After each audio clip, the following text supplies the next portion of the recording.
جئنا إلى الدنيا كي ندعو إلى الله لننشر الخير في الكون الذي حارى ونرسل العطر من روض الهدى الزاهي ويشرق السلم أنوارا وأنوارا.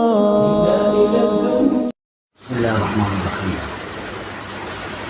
الحمد لله رب العالمين والصلاة والسلام على سيد الأنبياء والمرسلين. أما بعد فأعوذ بالله من الشيطان الرجيم. بسم الله الرحمن الرحيم.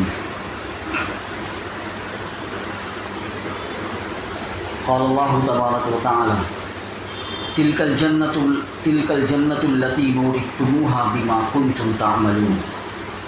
صدق الله المولانا العظيم وصدق رسوله النبي الكريم ونحن على ذلك لمن الشاهدين والشاكرين والحمد لله رب العالمين.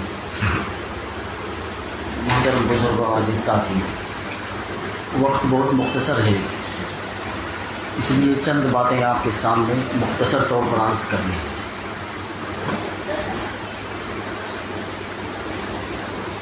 اللہ رب العزت نے انسان کو جو دنیا میں پیدا کیا ہے اور انسان کو دنیا میں جو بھیجا ہے، انسان کو دنیا میں بھیجنے کا اللہ رب العزت کا مقصد یہ ہے کہ انسان اپنی ذمہ داریوں کو پورا کرے. دنیا یہ ذمہ داری پوری کرنے کی جگہ ہے. یہی وجہ ہے اللہ رب العزت نے سورہ اعلیٰ کے اندر ارشاد فرمایا ہے بل تؤثرون الحیات الدنیا والآخرۃ خیر وابقیٰ. انسانوں سے اللہ رب العزت خطاب فرماتے ہیں، کہتے ہیں کہ تمہاری حالت یہ ہے کہ تم آخرت کو بھول کر صرف دنیاوی زندگی کو ترجیح دیتے ہو، حالانکہ دنیا میں تمہارے پیدائش کا مقصد، تمہارے بھیجے جانے کا مقصد یہ ہے کہ جو ذمہ داری تم کو دی گئی ہے اس ذمہ داری کو پورا کرو. دنیا رہنے کی جگہ نہیں ہے، دنیا یہ عارضی جگہ ہے، یہ دنیا دارالامتحان ہے، یہ دنیا دارالاسباب ہے. یہاں انسان کو اللہ رب العزت نے آخرت کی تیاری کرنے کے لیے انسان کو بھیجا ہے. انسان دنیا میں رہ کر آخرت کی تیاری کرے، اور آخرت کی جو زندگی ہے اللہ رب العزت نے فرمایا والآخرۃ خیر وابقیٰ، کہ آخرت کی جو زندگی ہے وہ بہتر بھی ہے اور پائیدار بھی ہے، باقی رہنے والی بھی ہے.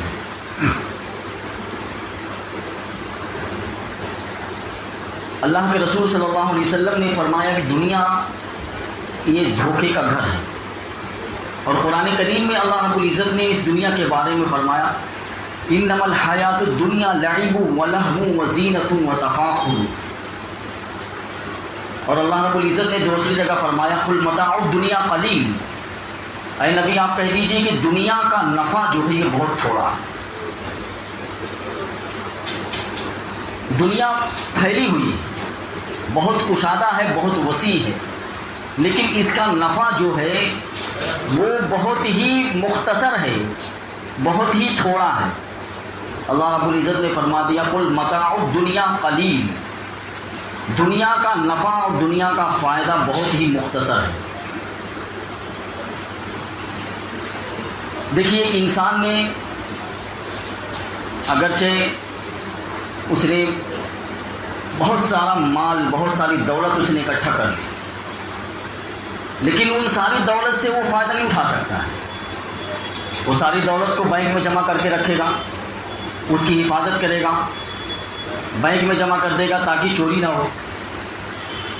فائدہ صرف اتنی ہی دولت سے وہ اٹھا سکتا ہے جتنا اللہ نے اس کے مقدر میں لکھ دیا ہے، باقی کی وہ حفاظت کرنے والا ہے، اور باقی کا وہ اس سے ایک دن چھوٹنے والا ہے. انسان نے پلاٹ بنا لیا اور فلیٹ بنا لیا، پلاٹ خرید لیا، اس میں فلیٹ بنا دیا، بنگلے بنا دیے، لیکن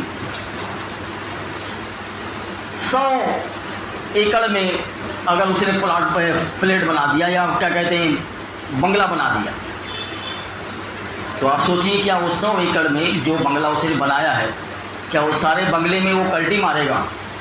سوئے گا کہاں؟ صرف اپنے بیڈ روم میں جہاں اس کے سونے کی جگہ وہی سوئے گا، باقی ویسے ہی رہے گا. یعنی اس بنگلے سے اتنا ہی نفع اٹھا سکتا ہے جتنا وہ اس کے مقدر میں اللہ نے لکھ دیا کہ تم کو یہی سونا ہے بس. تو دنیا بہت کشادہ ہے، بہت وسیع ہے، بہت پھیلی ہوئی ہے، لیکن اس کا نفع بہت تھوڑا ہے، بہت ہی تھوڑا ہے. میں نے کہا نا کہ انسان اگر دولت اکٹھا کر لے، بینک بیلنس بنا لے، تو اس بینک بیلنس سے پورا فائدہ نہیں اٹھا سکتا، بلکہ اتنا ہی فائدہ اٹھائے گا جتنا اللہ نے اس کی حفاظت کی، اس کے مقدر میں لکھ دیا. اور باقی پیسوں کا کیا کرے گا؟ باقی پیسوں کی حفاظت کرے گا. یہاں کی دنیا کی کوئی چیز بھی پائیدار نہیں ہے، دنیا ختم ہونے والی ہے. دنیا کی کوئی چیز بھی باقی رہنے والی نہیں ہے. فرض کر لیجئے آپ نے اپنے جسم پر لباس پہنا ہوا، تو کیا یہ لباس آپ ہمیشہ پہنیں گے؟ کیا کبھی پرانا نہیں ہوگا؟ نہیں. آپ نے جو لباس زیب تن کر رکھا ہے وہ بھی پائیدار نہیں ہے، وہ بھی ایک دن پرانا ہو جائے گا، آپ اس کو اپنے جسم سے اتار کر پھینک دیں گے. تو دنیا کا کوئی بھی نفع اور کوئی بھی فائدہ یہ پائیدار نہیں ہے، اور نہ زیادہ دن تک باقی رہنے والا ہے. اور آخرت کا جو نفع ہے، آخرت کا جو فائدہ ہے، وہ باقی رہنے والا ہے. حدیث میں ہے کہ اللہ رب العزت جنتی کو جو لباس پہنائیں گے وہ لباس کبھی پرانا نہیں ہوگا. ہم نے دنیا میں لباس پہنا، ایک وقت آئے گا کہ وہ پھٹ جائے گا یا پرانا ہو جائے گا، ہم اس کو نکال دیں گے. لیکن جنتیوں کو جو لباس اللہ رب العزت پہنائیں گے وہ کبھی پرانا نہیں ہوگا. دنیا چونکہ ناپائیدار ہے، اور انسان جو اس دنیا میں آیا ہے اس کی حالت بھی یکساں نہیں رہتی. ماں کے پیٹ سے آیا، بچپنے کی حالت گزری، بچپنے کی حالت سے وہ جوانی کی عمر کو پہنچ گیا. دیکھیے یہ انسان کی جسم میں، انسان کے زندگی میں تبدیلی ہو رہی ہے، کیونکہ یہاں کی کوئی بھی چیز باقی رہنے والی نہیں، اس کو زوال ہی ہے. بچپنے کی عمر سے جوانی کی عمر کو پہنچ گیا، جوانی کی عمر سے ادھیڑ عمر کو پہنچ گیا، اور ادھیڑ عمر سے بڑھاپا آ گیا، اور بڑھاپے سے پھر وہ قبر میں چلا جائے. تو انسان کی زندگی کو بھی ثبات اور قرار نہیں ہے. کیوں؟ کیونکہ دنیا کی حقیقت یہی ہے کہ دنیا کی کوئی بھی چیز پائیدار نہیں ہے. آخرت میں جو زندگی اللہ رب العزت جوانی کی شکل میں عطا کریں گے، حدیث میں ہے کہ وہ جوانی کبھی بھی ختم نہیں ہو. کب تک رہے گی؟ ہمیشہ کے لیے رہے گی. دنیا کی جوانی ختم ہو جائے، لیکن آخرت میں جو جوانی اللہ رب العزت جو زندگی دیں گے، جوانی والی زندگی، وہ کبھی ختم نہیں ہونے والی. تو اس کا مطلب یہ ہوا کہ ہمیں اس دنیا میں اللہ رب العزت نے جو بھیجا ہے وہ آخرت کی تیاری کرنے کے لیے بھیجا، کہ اس عارضی دنیا کو چھوڑ کر جو بہتر اور پائیدار ہے، جو باقی رہنے والی ہے، اس کی تیاری کرنا چاہیے. لیکن انسان کے ساتھ جو ہے اس کا نفس لگا ہوا، انسان کو اس کا نفس بھی دھوکہ دیتا ہے اور شیطان بھی دھوکہ دیتا ہے. اللہ رب العزت نے قرآن کریم میں شیطان کے بارے میں فرمایا ان الشیطان لکم عدو فاتخذوہ عدوا. شیطان تمہارا کھلا ہوا دشمن ہے، تمہارا دشمن ہے، اور تم بھی اس کو دشمن ہی سمجھو. انسان کا نفس بھی دھوکہ دیتا ہے، اور شیطان بھی دھوکہ دیتا ہے، اور دنیا بھی دھوکہ دیتی ہے. لوگ دھوکے کا مفہوم کچھ اور ہی سمجھتے ہیں. کسی سے وعدہ کر رکھا تھا، کسی کا پیسہ لے رکھا، ہم نے دیا نہیں، تو یہ صرف انسان اسی کو دھوکہ سمجھتا کہ دھوکہ دے دیا ہوں. یہ دھوکہ جو ہے نا، یہ اردو کا لفظ ہے. دھوکہ کہتے کس کو؟ دھوکے کا مفہوم ہے، دھوکے کا مفہوم یہ ہے کہ ہم نے ایک چیز میں نفع سمجھ رکھا تھا لیکن اس میں نقصان نکل آیا. ایک چیز میں ہم نے نقصان سمجھا تھا لیکن اس میں نفع نکل آیا. یہ ہے دھوکہ. ہم دنیا کی زندگی کو سمجھتے ہیں کہ یہی اصل زندگی ہے اور یہی کامیابی والی زندگی ہے. جو جتنا بڑا مالدار ہوگا، سب سے بڑا کامیاب آدمی وہی ہوگا. لیکن یہ دھوکہ آخرت میں کھل جائے گا جب ہماری آنکھ بند ہو. اور جب ہم آخرت میں پہنچیں گے تو یہ دنیا جس کو ہم نفع کی زندگی سمجھ رہے تھے، یہ دھوکہ جو ہے آخرت میں کھلے گا ہمارے. گھر کا کوڑا کرکٹ صاف کر رہے تھے، بولا یہ پیپر بہت پرانا ہو گیا، اس کو پھینک دو. اتفاق سے اس میں 5000 کی گڈی بھی تھی اور چلی گئی. ارے میں نے تو پورا کرکٹ پھینکا تھا گھر کا، اتفاق سے اس میں جو ہے 5000 کی گڈی تھی وہ بھی چلی گئی. تو نفع کی چیز ہم نے نقصان میں ضائع کر دیا، پھینک دیا اس کو، یعنی ہم کو پتہ نہیں چلا، دھوکہ لگ گیا ہم کو. ایسے ہی یہ دنیا جو ہے یہ دھوکے کا گھر ہے. آخرت میں یہ دھوکہ انسان کو کھلے گا. جب انسان آخرت میں پہنچے گا نا تو وہاں دیکھے گا کہ یہاں تو ایک کے بدلے میں بہت ہی زیادہ مل رہا. ایک مرتبہ اگر کسی نے سبحان اللہ کہا ہوگا تو اس کا ثواب وہ دیکھے گا کہ کتنا اس کو مل رہا، وہ پہاڑ کے برابر مل رہا. ایک مرتبہ سبحان اللہ کہنا اس کے میزان کے ترازو جو ہے اس کو بھر دے رہا. تو بہت افسوس کرے گا، یار دنیا کو تو میں نے نفع کی چیز سمجھ رکھا تھا، لیکن یہ تو دھوکہ نکلا. یہاں تو ایسا معلوم ہو رہا ہے کہ دنیا میں یہ اگر ہم نے یہ کام کیا ہوتا تو یہاں اس کا بہت اجر اور بہت ثواب ملتا ہم کو. اس لیے انسان اس دنیا میں اللہ رب العزت نے اس دنیا کو ایسا بنایا ہی ہے کہ انسان اس کی چکا چوند میں رہ کر اور اس کی رنگینیوں میں پھنس کر جو ہے وہ جس مقصد کے لیے اللہ نے اس کو بھیجا تھا اس کو بھلا دیتا ہے. میں نے کہا نا انسان کے ساتھ ایک تو نفس لگا ہوا ہے. نفس بھی انسان کو دھوکہ دیتا ہے اور شیطان بھی دھوکہ دیتا ہے اور دنیا بھی دھوکہ دینے والی ہے. نفس دھوکہ دیتا ہے، ارے ابھی تو جوانی ہے، کیا جب بڑھاپے کی عمر کو پہنچے گا، جب بال سفید ہونے لگیں گے پھر اللہ اللہ مسجد میں جا کے کرنا، نماز پڑھنا، ابھی تو تیری جوانی ہے. یہ نفس کا دھوکہ. لیکن یاد رکھیے یہ دھوکہ جو ہے انسان کو نقصان کی طرف لے جاتا ہے. عقل مند انسان یہی ہے کہ وہ اس دھوکے میں مت پڑے، اس دنیاوی زندگی کے دھوکے میں نہ رہے اور نفس کے بہکانے سے دھوکے میں نہ رہے کہ میری زندگی جو ہے میں ابھی تو جوان ہوں، پھر بڑھاپے کی عمر کو پہنچوں گا تب جا کر میں تسبیح لے کر بیٹھوں گا اور 5 وقت کی نماز پڑھوں گا. دیکھیے انسان سوچتا ہے کہ چلو ٹھیک ہے بعد میں کر لیں گے، لیکن ایسا نہیں ہوتا ہے.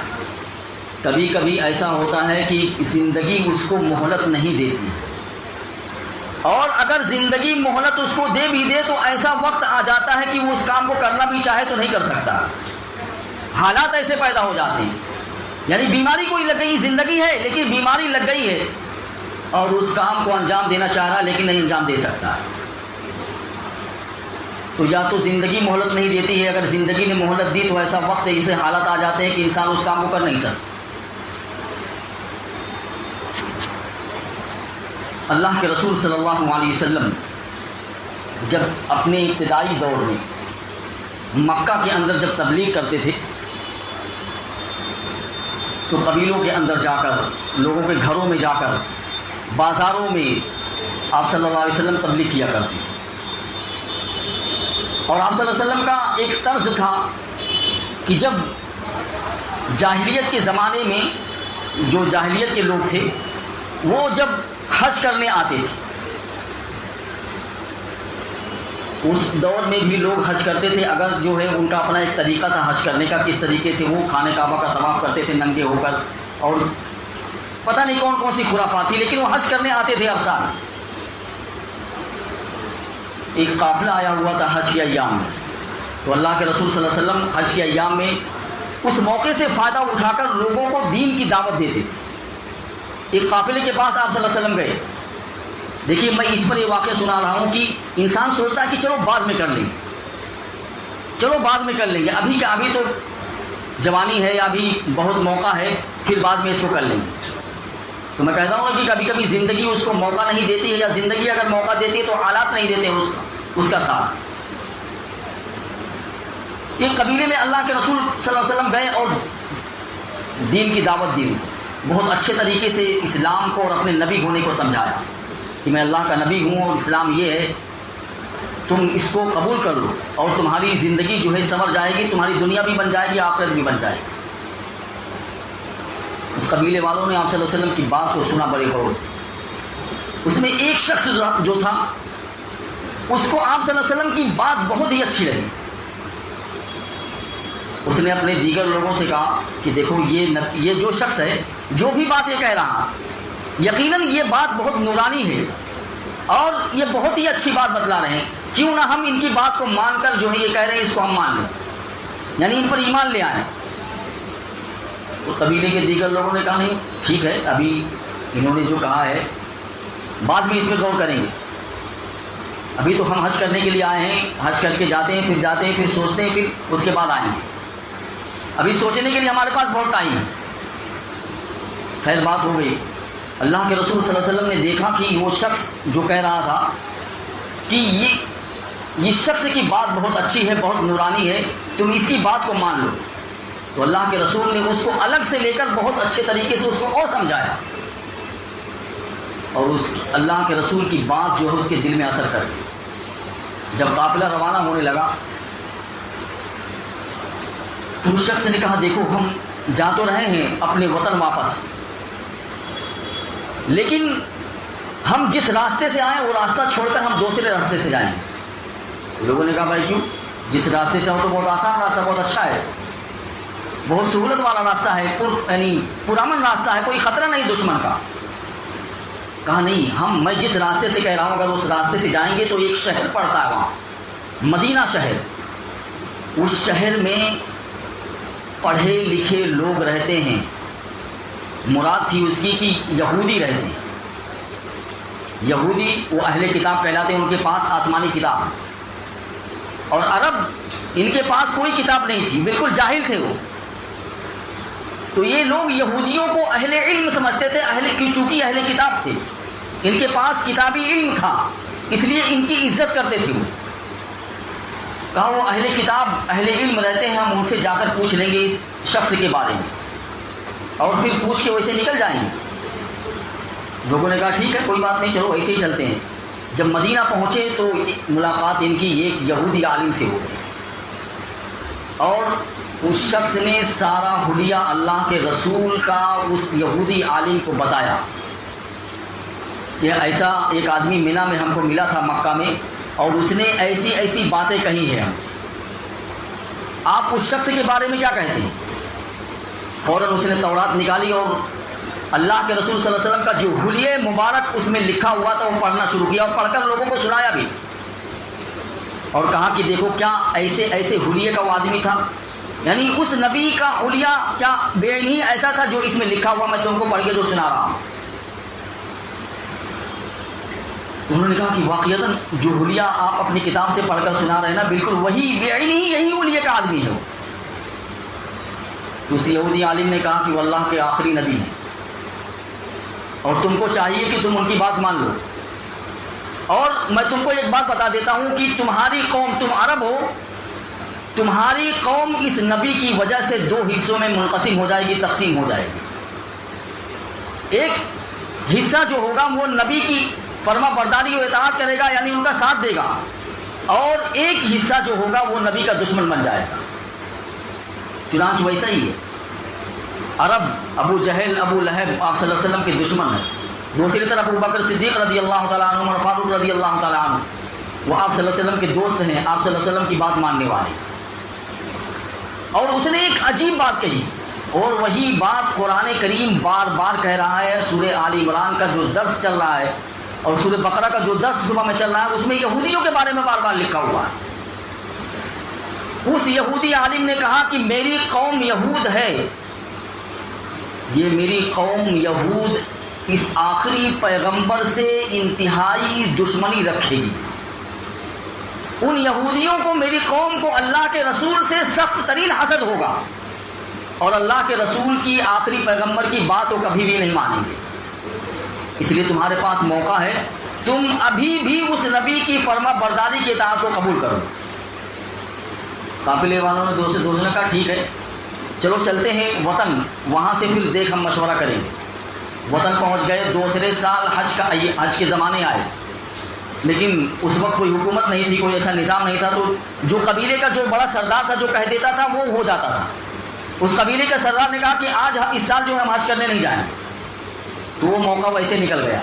دوسرا سال آیا، اس میں بھی ایسے ہی کچھ حالات پیدا ہو گئے کہ وہ لوگ مکہ نہیں پہنچ پائے۔ ادھر اللہ کے رسول صلی اللہ علیہ وسلم مکہ سے ہجرت کر کے مدینہ بھی چلے گئے، مدینہ میں جو ہے دارالاسلام قائم ہو گیا، اسلامی مملکت بن گئی۔ جب آخری حج اللہ کے رسول نے کیا ہے تو اس قافلے میں سے وہ شخص جو لوگوں کو سمجھا رہا تھا کہ یہ اللہ کے رسول کی بات مان لو، وہ اللہ کے رسول سے ملنے کے لیے آیا۔ اللہ کے رسول سے کہا کہ اللہ کے رسول کیا محمد آپ مجھے پہچانتے ہیں؟ تو اللہ کے رسول نے اس کو غور سے دیکھا، کہا ہاں تم پچھلی مرتبہ کئی سال پہلے تم حج کے موقع پر مجھ سے ملے۔ تو اس نے کہا ہاں میں اپنے قبیلے کے ساتھ آیا ہوا تھا اور میں نے اپنے قبیلے والوں سے بہت کہا کہ آپ کی بات کو مان لے، لیکن میرے قبیلے میں سے جتنے لوگ آئے تھے آپ سے مل کر یہاں گئے ہیں ان میں سے میرے علاوہ کوئی بھی باقی نہیں بچا، یعنی سب کا انتقال ہو گیا، صرف اللہ نے مجھے باقی رکھا ہے اور میں آپ پر ایمان لاتا ہوں، یعنی میں آپ کی بات کو مانتا ہوں۔ تو اللہ کے رسول سے اس نے سوال کیا کہ اللہ کے رسول یہ بتائیے کہ جو لوگ میرے ساتھ اس قافلے میں تھے جنہوں نے میری بات کو مانا تھا کہ چلو بعد میں عمل کر لیں گے اس پر، بعد میں آپ کی بات کو یعنی یہ سوچ لیں گے پھر اس کے بعد عمل کریں گے اس پر، تو کیا ان میں سے جتنے لوگ بھی انتقال کر گئے ہیں ان کا کیا حشر ہوگا، یعنی ان کے بارے میں مجھے بتا دیجیے۔ تو اللہ کے رسول نے کہا کہ جو شخص ہمارے دین پر نہ مرے وہ کافر ہے، اس کا اسلام سے کوئی تعلق نہیں ہے، یعنی وہ کفر کی حالت میں مرا ہے وہ جہنمی ہے۔ تو میں اس بات پر یہ واقعہ سنایا ہوں کہ کبھی کبھی حالات ایسے پیدا ہوتے ہیں کہ انسان چاہتا بھی ہے، دیکھیے وہ لوگ چاہ رہے تھے کہ اللہ کے رسول سے مل لیں گے لیکن زندگی نے ان کی مہلت نہیں دی، اس لیے ہمیں بھی اللہ نے ابھی موقع دے رکھا ہے، صحت دے رکھی ہے، تندرستی دے رکھی ہے اور حالات بھی ہیں، اس لیے ہم اپنی زندگی کو آخرت کی تیاری کرنے کے لیے وقت یعنی محنت کریں اور مشقت کریں۔ جتنے بھی پیغمبر آئے ہیں دنیا میں سارے پیغمبروں کا مقصد انسان کی زندگی پر محنت کرنا تھا، اور انسان کی زندگی پر یہ محنت کرنا کہ اس کو آخرت کی تیاری کرنے والا بنائے۔ کسی نبی نے دنیا میں آ کر انسانوں کو یہ نہیں سکھایا کہ تم کو کھیتی اس طریقے سے کرنا، تم کو کاروبار اس طریقے سے کرنا، یعنی اس پر محنت کرو، یہ اسی محنت نہیں کی نبی نے، ہاں اس کی اجازت دی ہے کہ تم دنیا میں رہتے ہوئے کاروبار بھی کر سکتے ہو، دکان بھی کر سکتے ہو، کھیتی باڑی بھی کر سکتے ہو، سب کچھ کر سکتے ہو، لیکن تم کو جو تیاری کرنا ہے، جو محنت کرنا ہے وہ آخرت کی تیاری کرنا ہے، آخرت تمہارے پیش نظر رہنا چاہیے ہمیشہ۔ اس لیے دوستو اللہ نے ہمیں وقت دیا ہے، موقع دیا ہے اور حالات بھی سازگار ہیں، تو ہمیں آخرت کی تیاری کی فکر کرنا چاہیے۔